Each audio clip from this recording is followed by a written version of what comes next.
नमस्कार प्रिय श्रोताओं, आज हम आपको लेकर चल रहे हैं एक ऐसे अध्याय की ओर जहां भक्ति, दिव्यता और आध्यात्मिक ऊर्जा एक साथ प्रवाहित होते हैं। जीवन में कुछ मुलाकातें केवल संयोग नहीं होती, वे हमारे भीतर छिपे उच्चतम सत्य को जागृत करने के लिए ईश्वर द्वारा रचित होती हैं। इस अध्याय में स्वामी परमहंस योगानंद जी की भेंट होती है एक ऐसी पुण्यशीला माता से जिनके जीवन में तप, साधना और दिव्यता का अद्भुत समन्वय था।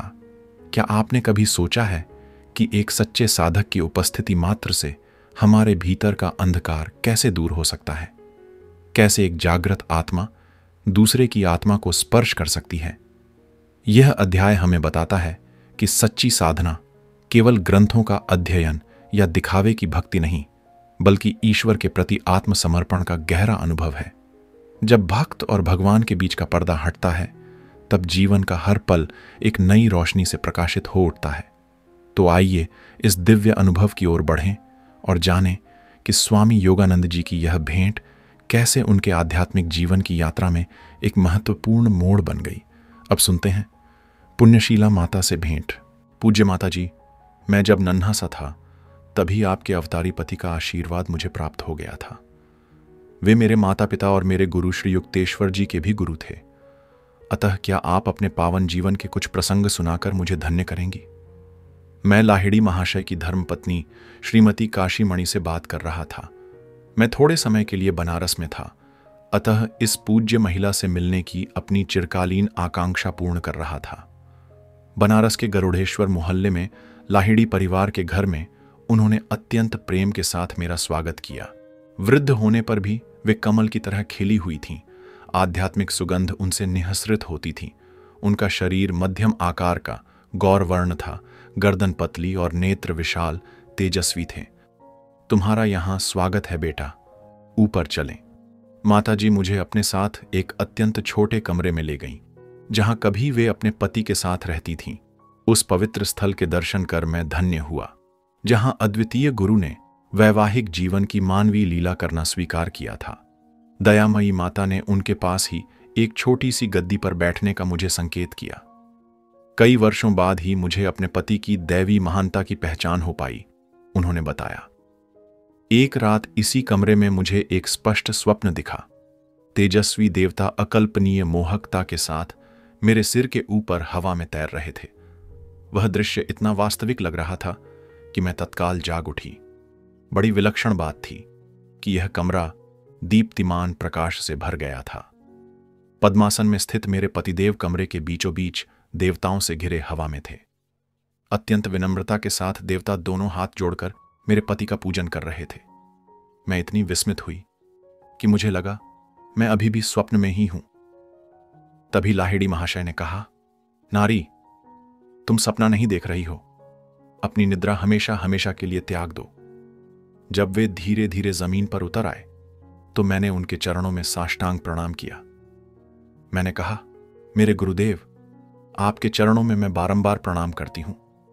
अब तक मैंने आपको अपना पति माना, इसके लिए क्या आप मुझे क्षमा करेंगे? यह जानकर मैं लज्जा से मरी जा रही हूं कि मैं एक दिव्य रूप से जागृत पुरुष के साथ रहते हुए भी अज्ञान की नींद में सोती रही। इस रात से आप मेरे पति नहीं, गुरु हैं। क्या आप इस तुच्छ अबला को अपनी शिष्या के रूप में स्वीकार करेंगे? गुरुदेव ने मुझे सप्रेम स्पर्श किया। पवित्र आत्मा, उठो, तुम्हें स्वीकार किया जाता है। उन्होंने देवताओं की ओर इंगित किया। इन पूज्य संतों में से प्रत्येक को बारी बारी से प्रणाम करो। जब मैंने विनम्रता से सबको प्रणाम कर लिया तो एक साथ सभी देवताओं की वाणी गूंजी, जो प्राचीन वेद घोष के समान थी। इस दिव्य पुरुष की अर्धांगिनी, आप धन्य हैं, हम आपको प्रणाम करते हैं।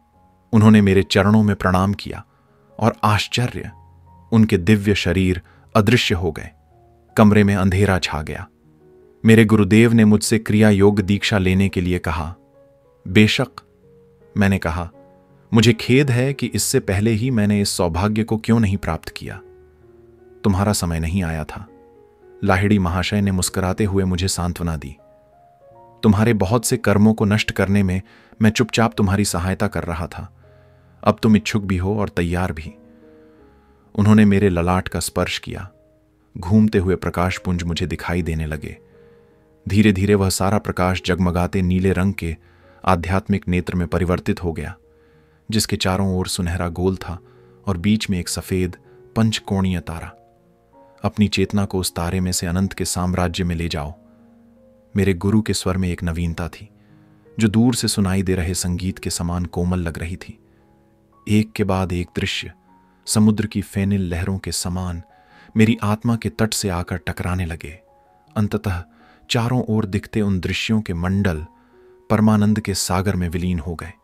नित्य हिलोरें मारती उन आनंद लहरों में मैं खो गई। कई घंटों बाद जब मैं इस जगत की चेतना में लौट आई तो गुरुदेव ने मुझे क्रिया योग की प्रविधि बताई। उस रात के बाद लाहिड़ी महाशय फिर कभी मेरे कमरे में नहीं सोए। वे उसके बाद कभी सोए ही नहीं। दिन रात नीचे सामने के कमरे में अपने शिष्यों के साथ ही रहते थे।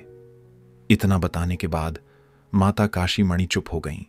उस महान योगी के साथ उनके संबंध की अद्वितीयता को समझते हुए मैंने झिझकते हुए उनसे कुछ और घटनाएं बताने का अनुरोध किया। तुम बहुत लोभी हो बेटा, फिर भी तुम्हें एक और कहानी अवश्य बताऊंगी। वे संकोच से मुस्कुराईं।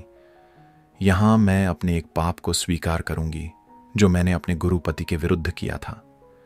मेरी दीक्षा के कुछ महीने बाद मैं असहाय और उपेक्षित अनुभव कर रही थी। एक सुबह लाहिड़ी महाशय इस छोटे से कमरे में कोई वस्तु लेने के लिए आए। मैं तुरंत उनके पीछे ही यहां पहुंच गई। माया के वशीभूत होकर मैंने उन्हें अत्यंत कठोर शब्दों में संबोधित किया। आप अपना सारा समय अपने शिष्यों के साथ बिताते हैं, अपनी पत्नी और बच्चों के प्रति आपके दायित्वों का क्या? मुझे खेद है कि परिवार के लिए अधिक धन इकट्ठा करने में आपको कोई रुचि नहीं है। गुरुदेव ने एक पल के लिए मुझे निहारा, फिर लो, वे अदृश्य हो गए। विस्मयचकित और भयग्रस्त मुझे एक आवाज कमरे के प्रत्येक भाग से गूंजती सुनाई दी। क्या तुम देखती नहीं कि यह सब केवल शून्य है? मुझ जैसा शून्य तुम्हारे लिए धन कैसे उत्पन्न कर सकता है? मैं बिलख उठी, गुरुजी, मैं 10,000 बार आपसे क्षमा मांगती हूं। मेरी पापी आंखें आपको अब देख नहीं पा रही हैं। कृपा कर अपने पवित्र रूप में प्रकट होइए। मैं यहां हूं, यह उत्तर मेरे ऊपर से आया। मैंने ऊपर दृष्टि घुमाई तो गुरुदेव को हवा में प्रकट होते देखा। उनका सिर छत को छू रहा था। उनकी आंखें चौंधियां देने वाली अग्नि ज्वालाओं के समान थीं। जब वे चुपचाप जमीन पर उतर आए तो मैं भयाक्रांत होकर सिसकते हुए उनके चरणों में लौट गई। उन्होंने कहा, नारी, तुच्छ सांसारिक चमक दमक की नहीं, दिव्य परम धन की कामना करो। जब अंतर की निधि को पा लोगी तो बाह्य पूर्ति सदैव अपने आप होते देखोगी। फिर उन्होंने कहा, मेरा एक आध्यात्मिक पुत्र तुम्हारी व्यवस्था कर देगा। मेरे गुरु के शब्द सत्य तो सिद्ध होने ही थे। एक शिष्य हमारे परिवार के लिए काफी धन दे गया। मुझे अपने अद्भुत अनुभव बताने के लिए मैंने माता काशी मणि का धन्यवाद किया। दूसरे दिन मैं फिर उनके घर गया और कई घंटों तक 3 कौड़ी तथा 2 कौड़ी लाहिड़ी के साथ ज्ञान चर्चा का आनंद लेता रहा। भारत के महान योगी के ये 2 संतवत बेटे अपने पिता के आदर्श पद चिन्हों पर चल रहे थे। दोनों ही गौरवर्ण, लंबे कद के, मजबूत कद काठी के थे और घनी दाढ़ी रखते थे। दोनों की आवाजें सौम्य थीं। आचार व्यवहार की दोनों की शैली पुराने जमाने की थी। लाहिड़ी महाशय की पत्नी ही उनकी एकमात्र शिष्या नहीं थीं, सैकड़ों अन्य महिलाएं भी उनकी शिष्याएं थीं, जिनमें से एक मेरी मां भी थी। एक बार एक शिष्या ने लाहिड़ी महाशय से उनकी एक फोटो मांगी। उन्होंने उसे एक फोटो देते हुए कहा, तुम इसे यदि अपना रक्षा कवच मानोगी तो यह रक्षा कवच ही सिद्ध होगा, नहीं तो यह एक चित्र मात्र ही रहेगा। कुछ दिन बाद वही शिष्या लाहिड़ी महाशय की बहू के साथ एक टेबल के पास बैठकर भगवद गीता का अध्ययन कर रही थी। टेबल के पीछे लाहिड़ी महाशय की वह फोटो टंगी हुई थी। अचानक भयंकर आंधी शुरू हुई और बिजलियां कड़कड़ाने लगीं। लाहिड़ी महाशय, हमारी रक्षा कीजिए। दोनों महिलाएं फोटो के सामने नतमस्तक हो गईं। तभी टेबल पर पड़ी पुस्तक पर बिजली गिरी। उन दोनों को कोई चोट नहीं पहुंची। मुझे ऐसा लगा मानो उस तीव्र उष्णता से बचाने के लिए मेरी चारों ओर बर्फ की परतें खड़ी कर दी गई थीं। उस शिष्या ने बाद में बताया, लाहिड़ी महाशय ने अपनी एक शिष्या अभया से संबंधित 2 चमत्कार किए थे। एक दिन अभया अपने पति के साथ, जो कोलकाता में वकील थे, गुरु दर्शन के लिए काशी जाने घर से चल पड़ी। अत्यंत व्यस्त यातायात के कारण उनकी घोड़ा गाड़ी को स्टेशन पहुंचने में विलंब हुआ। वे लोग जिस समय हावड़ा स्टेशन पर पहुंचे उस समय काशी जाने वाली ट्रेन छूटने के लिए सीटी दे रही थी। अभया टिकट घर के पास चुपचाप खड़ी हो गई। लाहिड़ी महाशय, मैं आपसे प्रार्थना करती हूं कि इस गाड़ी को कृपा करके रोकिए। वह मन ही मन प्रार्थना कर रही थी। आपके दर्शन के लिए और एक दिन रुकने की कसक मैं सहन नहीं कर सकती। छुक छुक करती गाड़ी के चक्के गोल गोल घूमते रहे, पर गाड़ी आगे नहीं बढ़ी। गाड़ी का ड्राइवर और यात्रीगण यह अद्भुत घटना देखने के लिए प्लेटफॉर्म पर उतर पड़े। रेलवे का एक अंग्रेज गार्ड अभया और उसके पति के पास आया। सारी मान्यताओं के विपरीत उसने अपनी सेवाएं दी। उसने कहा, बाबू, पैसा मुझे दीजिए, मैं आपके टिकट लेता हूं, तब तक आप लोग गाड़ी में चढ़िए। जैसे ही वह दंपति गाड़ी में बैठ गए और उनके टिकट उनके हाथ में आ गए, ट्रेन धीरे धीरे आगे बढ़ने लगी। जल्दी जल्दी में ड्राइवर और यात्रीगण अपनी अपनी जगह की ओर दौड़ पड़े। उनमें से कोई यह समझ नहीं सका कि गाड़ी अचानक कैसे चल पड़ी, और पहली बात तो वह रुकी ही क्यों थी।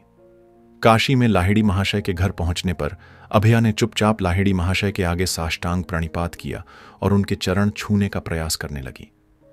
तभी लाहिड़ी महाशय बोल पड़े, अपने आप को संभालो अभया, मुझे कष्ट देने में तुम्हें कितना आनंद आता है, जैसे कि तुम यहां अगली गाड़ी से आ ही नहीं सकती थी। अभया एक अन्य स्मरणीय अवसर पर लाहिड़ी महाशय के पास आई थी। इस बार उसे उनकी मध्यस्थता ट्रेन के लिए नहीं बल्कि संतान के लिए चाहिए थी। मैं आपसे प्रार्थना करती हूं कि मेरी 9वीं संतान बच जाए, उसने कहा। मुझे 8 बच्चे हुए और सभी जन्म के शीघ्र ही बाद मर गए। लाहिड़ी महाशय सहानुभूतिपूर्वक मुस्कुराए। तुम्हारी होने वाली संतान बच जाएगी। मेरे निर्देशों का अत्यंत सावधानी से पालन करना। यह संतान एक बच्ची होगी और इसका जन्म रात को होगा। इस बात का ध्यान रखना कि तेल का दिया सूर्योदय तक जलता रहे। बीच में सो मत जाना, जिससे दिए को बुझने का अवसर मिल जाए। ठीक जैसा कि सर्वज्ञ गुरु ने पहले ही देख लिया था, अभया को बच्ची ही हुई और उसका जन्म रात को ही हुआ। अभया ने अपनी दाई को दिए में तेल डालते रहने के लिए कह रखा था। दोनों महिलाओं ने करीब भोर तक जागकर अनिवार्य पहरा रखा, परंतु आखिर सो गईं। दिए का तेल लगभग समाप्त हो ही गया था। उसकी ज्योत मंद होकर फड़फड़ा रही थी। कमरे के द्वार की कुंडी खुल गई और जोर की आवाज के साथ दरवाजा खुल गया। चकित महिलाएं जाग गईं। उनकी आश्चर्यचकित आंखों ने लाहिड़ी महाशय के स्वरूप को देखा। अभया, देखो, दिया लगभग बुझ ही गया है। उन्होंने दिए की ओर इशारा किया, जिसमें दाई तुरंत तेल डालने लगी। जैसे ही दिए की लौ तेज हो गई, लाहिड़ी महाशय अंतर्धान हो गए। दरवाजा अपने आप बंद हो गया। कुंडी बिना किसी दृश्यमान साधन के अपने आप लग गई। अभया की 9वीं संतान बच गई। 1935 में जब मैंने उसके बारे में पूछताछ की, तब भी वह जीवित थी। लाहिड़ी महाशय के एक शिष्य आदरणीय श्री काली कुमार राय ने मुझे गुरु के साथ बिताए अपने जीवन के अनेक रोचक किस्से सुनाए थे। राय ने मुझे बताया, मैं प्रायः वाराणसी में लाहिड़ी महाशय के घर एक साथ कई सप्ताहों तक अतिथि बनकर रहता था। मैं देखा करता था कि अनेक साधु संत दंडी स्वामी आदि रात्रि की नीरवता में गुरुदेव के चरणों में बैठने के लिए आते थे। कभी कभी वे ध्यान की या दार्शनिक तत्वों की चर्चा भी छेड़ देते थे। अरुणोदय के आसपास वे सब महात्मा गण वहां से प्रस्थान करते थे। मैं जब जब भी वहां रहा, तब तब मैंने देखा कि लाहिड़ी महाशय एक बार भी कभी सोने के लिए नहीं लेटे। गुरुदेव के साथ संबंध के प्रारंभिक काल में मुझे अपने मालिक का विरोध सहना पड़ा। मेरे मालिक घोर भौतिकवादी थे। अपने कर्मचारियों में मुझे कट्टर धर्मांध लोग नहीं चाहिए। वे तिरस्कार के साथ कहा करते थे, तुम्हारे पाखंडी गुरु से कभी मेरी मुलाकात हो गई तो मैं उसे कुछ ऐसा सुनाऊंगा कि उसे याद रहेगा। इस धमकी का मेरे नियमित कार्यक्रम पर कोई असर नहीं पड़ा। मैं प्रायः प्रतिदिन की शाम अपने गुरु की सेवा में व्यतीत करता। एक शाम मेरे मालिक मेरे पीछे पीछे आए और धृष्टता से लाहिड़ी महाशय की बैठक में घुस गए। बेशक वे अपने कथन के अनुसार लाहिड़ी महाशय को कुछ उल्टा सीधा कहने के लिए ही आए थे। जैसे ही वे वहां बैठ गए, लाहिड़ी महाशय ने वहां उपस्थित लगभग 12 शिष्यों के दल को संबोधित करना शुरू किया। तुम सबको सिनेमा देखना है? जब हम लोगों ने हां में सिर हिलाया तो उन्होंने बैठक में अंधेरा करने के लिए कहा। मंडलाकार में एक के पीछे एक बैठकर अपने हाथ अपने आगे बैठे आदमी की आंखों पर रखो, उन्होंने कहा। मुझे यह देखकर कोई आश्चर्य नहीं हुआ कि मेरे मालिक भी अनिच्छापूर्वक ही क्यों ना हो लाहिड़ी महाशय के निर्देशों का पालन कर रहे थे। कुछ क्षण बीतने के बाद लाहिड़ी महाशय ने हमसे पूछा कि हमें क्या दिखाई दे रहा था। मैंने उत्तर दिया, गुरुदेव, एक सुंदर स्त्री दिख रही है। उसने लाल किनारे की साड़ी पहन रखी है। वह समुद्र सोख की बेल के पास खड़ी है। अन्य सब शिष्यों ने भी यही वर्णन किया।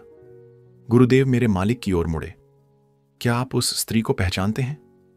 जी। स्पष्ट प्रतीत हो रहा था कि वे उन भावनाओं से जूझ रहे थे जो उनके स्वभाव के लिए नई थीं।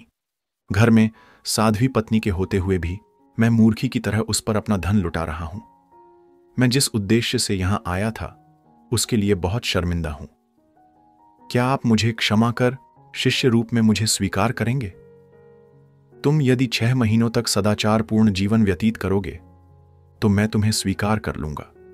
और फिर गुरुदेव ने कहा, अन्यथा मुझे तुमको दीक्षा देनी ही नहीं पड़ेगी। 3 महीनों तक तो मेरे मालिक ने किसी प्रकार अपने आप को संयत रखा। फिर उसी स्त्री के साथ दोबारा अपना संबंध बना लिया। 2 महीने बाद उनका देहांत हो गया। तब उनको दीक्षा देने की अनिश्चितता के बारे में गुरुदेव की गुप्त भविष्यवाणी का अर्थ मेरे समझ में आया। सुप्रसिद्ध त्रैलंग स्वामी लाहिड़ी महाशय के मित्र थे, जिनकी आयु 300 वर्ष से अधिक होने की मान्यता थी। दोनों योगी कई बार साथ साथ ध्यान में बैठते थे। त्रैलंग स्वामी की ख्याति इतनी दूर तक फैली हुई थी कि शायद ही कोई हिंदू कभी उनके विस्मयकारी चमत्कारों की किसी कहानी पर संदेह करता। यदि ईसा मसीह वापस धरती पर लौटें और न्यूयॉर्क की सड़कों पर अपनी अलौकिक शक्तियों का प्रदर्शन करते घूमें, तो लोगों में वही श्रद्धा और विस्मयाकुलता उत्पन्न होगी जो कुछ ही दशकों पहले वाराणसी की भीड़ भरी गलियों से गुजरते हुए त्रैलंग स्वामी ने उत्पन्न की थी। वे उन सिद्ध पुरुषों में से थे जिन्होंने समय के क्षयकारी प्रभाव के विरुद्ध भारत को मजबूत बना रखा है। कई बार देखा गया कि घातक विषों को पीने पर भी त्रैलंग स्वामी पर उनका कोई असर नहीं हुआ। हजारों लोगों ने, जिनमें से कुछ आज भी जीवित हैं, त्रैलंग स्वामी को गंगा के पानी के ऊपर तिरते देखा है। कई कई दिनों तक वे पानी के ऊपर बैठे रहते या बहुत दिनों तक लहरों के नीचे छिपे रहते। भारतीय सूर्य की निर्दयी धूप में मणिकर्णिका घाट के दहकते प्रस्तर खंडों पर निश्चल अवस्था में त्रैलंग स्वामी की निर्वस्त्र मूर्ति दिखाई देना एक सामान्य सी बात थी। इन असाधारण कृतियों से त्रैलंग स्वामी लोगों को यह सिखाना चाहते थे कि मानव जीवन का ऑक्सीजन या किन्हीं विशेष परिस्थितियों और सावधानियों पर निर्भर रहना आवश्यक नहीं है। चाहे योगीराज पानी के ऊपर रहते हों या पानी के नीचे, चाहे उनका शरीर उग्र सूर्य किरणों को ललकारता हो या नहीं, उन्होंने यह सिद्ध कर दिया कि वे ईश चैतन्य के द्वारा जीते थे। मृत्यु उनका स्पर्श नहीं कर सकती थी। ये योगीराज केवल आध्यात्मिक रूप से ही नहीं बल्कि शारीरिक रूप से भी विशाल थे। उनका वजन 300 पौंड से अधिक था। उनके जीवन के प्रत्येक वर्ष का 1 पौंड। रहस्य और भी बढ़ जाता है क्योंकि वे शायद ही कभी कुछ खाते थे, किंतु सिद्ध पुरुष तो सहज ही स्वास्थ्य के साधारण नियमों का जब चाहे किसी विशेष कारण के लिए उल्लंघन कर देता है। प्रायः यह कारण सूक्ष्म होता है जो केवल उसी को ज्ञात होता है। जो महान संत विश्व माया के स्वप्न से जाग जाते हैं और इस सत्य को पहचान लेते हैं कि यह विश्व तो ईश्वर के मन की केवल एक कल्पना है, वे शरीर के साथ जो चाहे कर सकते हैं, क्योंकि उन्हें यह ज्ञान हो जाता है कि शरीर ऊर्जा का केवल एक ऐसा घनीभूत या संघनित रूप है जिसमें जैसा चाहे परिवर्तन किया जा सकता है। यूं तो वैज्ञानिकों की समझ में भी यह बात अब आ गई है कि घन पदार्थ और कुछ न होकर केवल घन रूप ऊर्जा है, परंतु सिद्ध पुरुष पदार्थ जगत के नियंत्रण के मामले में केवल सैद्धांतिक ज्ञान को पार कर व्यावहारिक प्रयोग के क्षेत्र में उतर चुके हैं। त्रैलंग स्वामी हमेशा पूर्ण निर्वस्त्र रहते थे। वाराणसी की त्रस्त पुलिस उन्हें बौखलाने वाले शरारती बच्चे के समान मानने लगी थी। प्राकृतिक अवस्था में रहना उनके लिए सहजात था। ईडेन के गार्डन में रहने वाले प्रथम मानव आदम की भांति ही उन्हें भी अपनी नग्नावस्था का भान नहीं था, परंतु पुलिस को पूरा भान था और उन्होंने उन्हें पकड़कर जेल में डाल दिया। इससे पुलिस ही मुश्किल में पड़ गई। त्रैलंग स्वामी की महाकाय देह शीघ्र ही अपनी संपूर्ण नित सामान्य अवस्था में जेल की छत पर दिखाई देने लगी। उनकी कोठरी पर लगा ताला ज्यों का त्यों था। वे बाहर कैसे निकले किसी को समझ नहीं आ रहा था। हतोत्साहित पुलिस अधिकारियों ने एक बार फिर अपना कर्तव्य पूरा किया। इस बार उनकी कोठरी के सामने एक सिपाही को भी खड़ा कर दिया गया। सत्य के सामने शक्ति को फिर एक बार मात खानी पड़ी। महान योगीराज शीघ्र ही अपने निश्चिंत भाव से छत पर टहलते दिखाई दिए। न्यायदेवी आंखों पर पट्टी बांधे रहती हैं। त्रैलंग स्वामी के मामले में निरुत्तर हुई पुलिस ने न्यायदेवी का ही अनुसरण करने का फैसला कर लिया। त्रैलंग स्वामी हमेशा मौन रहते थे। गोल गोल चेहरा और बड़े पीपे की तरह विशाल पेट होते हुए भी वे कभी कभी ही खाते थे। कई सप्ताहों तक निराहार रहने के बाद वे हांडियां भर भर कर भक्तों द्वारा अर्पित किया गया दही खाकर अपना उपवास तोड़ते। एक बार एक नास्तिक ने त्रैलंग स्वामी को पाखंडी सिद्ध करने का निश्चय किया। उसने दीवारों की सफेदी के लिए इस्तेमाल किया जाने वाला चूना घोलकर एक बाल्टी भर उनके सामने रख दिया। फिर उसने बड़ी श्रद्धा का ढोंग करते हुए कहा, महात्मन, मैं आपके लिए कुछ दही लाया हूं, कृपया इसे स्वीकार करें। त्रैलंग स्वामी ने बिना किसी हिचक के उस जलते हुए चूने के कई लीटर की आखिरी बूंद तक पी ली। कुछ ही मिनटों में वह कुकर्मी पीड़ा से छटपटाते हुए भूमि पर लौटने लगा। बचाइए स्वामी जी, बचाइए, वह चीखने लगा। मेरा शरीर जल रहा है, मेरी कुटिल परीक्षा के लिए क्षमा कर दीजिए। महान योगीराज ने अपना मौन भंग किया और कहा, शैतान, उन्होंने कहा, तुमने जब यह विष मुझे पीने के लिए दिया तब तुम्हारी समझ में यह नहीं आया कि मेरा जीवन तुम्हारे जीवन के साथ एक है। यदि मुझे यह ज्ञान नहीं होता कि मेरे पेट में ईश्वर उसी तरह विद्यमान है जिस तरह वह ब्रह्मांड के हर अणु परमाणु में है, तब तो छूने के घोल ने मुझे मार ही डाला होता। अब तो कर्म का दैवी अर्थ तुम्हारी समझ में आ गया है, इसलिए फिर कभी किसी के साथ चाल चलने की कोशिश मत करना। त्रैलंग स्वामी के इन शब्दों के साथ ही वह पापी कष्टमुक्त हो गया और चुपचाप वहां से चला गया। त्रैलंग स्वामी के बजाय उस आदमी पर पीड़ा का उलटना योगीराज की अपनी इच्छा के कारण नहीं हुआ था, बल्कि सृष्टि के दूर से दूर स्थित पिंडों के भी आधारभूत विधि के नियम के कार्यान्वित होने से हुआ था। त्रैलंग स्वामी जैसे आत्मदर्शी पुरुषों के मामले में यह नियम तत्क्षण कार्यान्वित हो जाता है, क्योंकि उन्होंने उसके कार्यान्वयन में बाधक अहंकार के एक दूसरे को काटने वाले प्रवाहों को पहले ही हमेशा के लिए नष्ट कर दिया होता है। ईश्वरीय न्याय की स्वयं चालित व्यवस्था जो प्रायः अनपेक्षित प्रकार से प्रकट होती है, जैसा त्रैलंग स्वामी और उनका हत्यारा बनने जा रहे आदमी के मामले में हुआ, में विश्वास मानवीय अन्याय के प्रति हमारे उतावले क्रोध को शांत करता है। प्रतिशोध लेना मेरा काम है, प्रभु कहते हैं, मैं ही प्रतिशोध लूंगा। मानव के क्षुद्र साधनों की आवश्यकता ही क्या है? प्रतिशोध के लिए ब्रह्मांड स्वयं ही अपने आप व्यवस्था करता है। नासमझ लोग ईश्वरीय न्याय, प्रेम, सर्वज्ञता, अमृत्व आदि के होने की संभावनाओं पर विश्वास नहीं करते। शास्त्रों के ख्याली पुलाव, इस प्रकार के नासमझ दृष्टिकोण वाले लोगों को ब्रह्मांड के विराट प्रपंच के प्रति कोई आदर श्रद्धा नहीं रहती और अपने जीवन में वे ऐसी असंगत घटनाओं का चक्र शुरू कर देते हैं कि वही चक्र आखिर उन्हें विवेक और ज्ञान को ढूंढने पर विवश कर देता है। ईसा मसीह ने यरूशलेम में अपने विजय प्रवेश के अवसर पर ईश्वरीय विधान की सर्वशक्तिमत्ता के बारे में कहा था। जब उनके शिष्य और जनसमुदाय हर्ष ध्वनि कर रहे थे और नारे लगा रहे थे, स्वर्ग में शांति और ईश्वर की महिमा हो, तो कुछ रूढ़िवादी फरीसियों ने इसे अशोभनीय दृश्य कहकर ईसा के पास जाकर इसका विरोध किया। उन्होंने कहा, हे गुरु, अपने शिष्यों को डांटिए। परंतु ईसा ने कहा कि यदि उनके शिष्यों को चुप कर भी दिया गया तो पत्थर तुरंत नारे लगाने लगेंगे। फरीसियों को लगाई हुई इस फटकार में ईसा मसीह यह स्पष्ट कर रहे थे कि ईश्वरीय न्याय केवल प्रतीकात्मक अमूर्तता नहीं है जो कभी प्रकट नहीं हो सकती, और शांत रहने वाले मनुष्य की जीभ जड़ से उखाड़ दी जाए तब भी उसे स्वयं विधि के विधान से, जो सृष्टि का आधार है, वाणी एवं सुरक्षा प्राप्त हो जाएगी। ईसा मसीह कह रहे थे, तुम शांति प्रिय लोगों को चुप करना चाहते हो। यह तो स्वयं उस ईश्वर की आवाज को दबा देने की आशा करने के समान है जिसके पत्थर भी उसकी महिमा और उसकी सर्वव्यापिता का गुणगान करते हैं।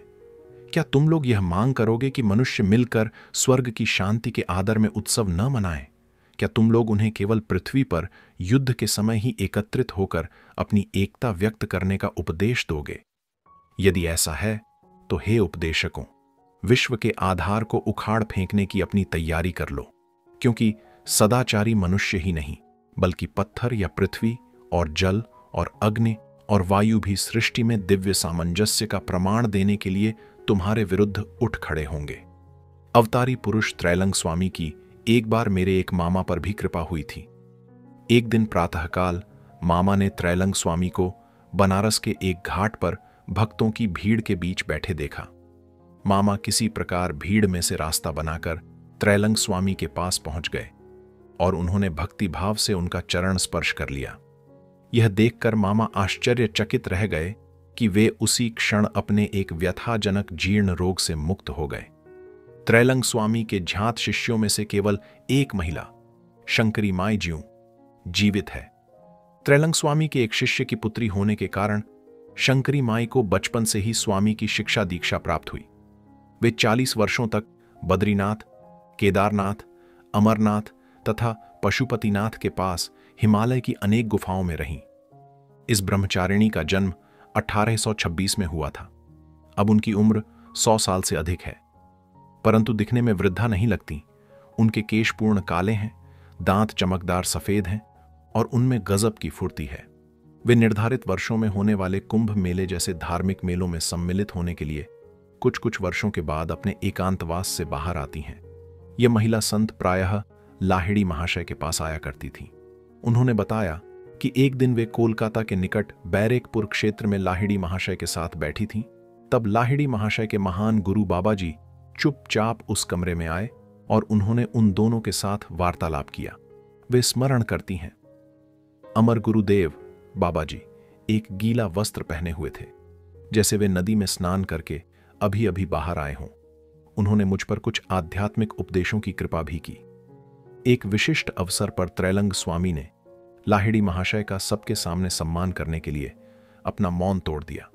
उनके एक शिष्य ने इस पर आपत्ति जताई। उसने कहा, गुरुदेव, एक स्वामी और सन्यासी होते हुए भी आप एक गृहस्थ के प्रति इतना आदर क्यों दिखाते हैं? त्रैलंग स्वामी ने कहा, वत्स, लाहिड़ी महाशय एक दिव्य बिल्ली के बच्चे के समान है। बिल्ली का बच्चा जैसे उसकी मां जहां उसे रख देती है वहीं रहता है, उसी प्रकार लाहिड़ी महाशय भी जहां जगत जननी उन्हें रख देती हैं वहीं रहते हैं।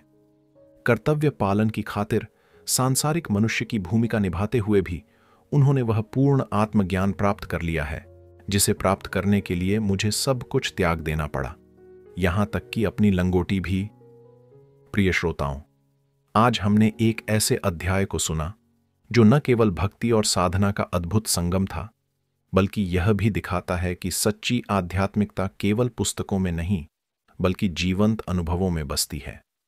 पुण्यशीला माता से हुई इस भेंट ने हमें यह सिखाया कि जब साधक का हृदय पवित्र होता है और उसकी भक्ति निष्कपट होती है, तो ईश्वर स्वयं उसे मार्गदर्शन देने के लिए किसी न किसी रूप में प्रकट हो जाते हैं।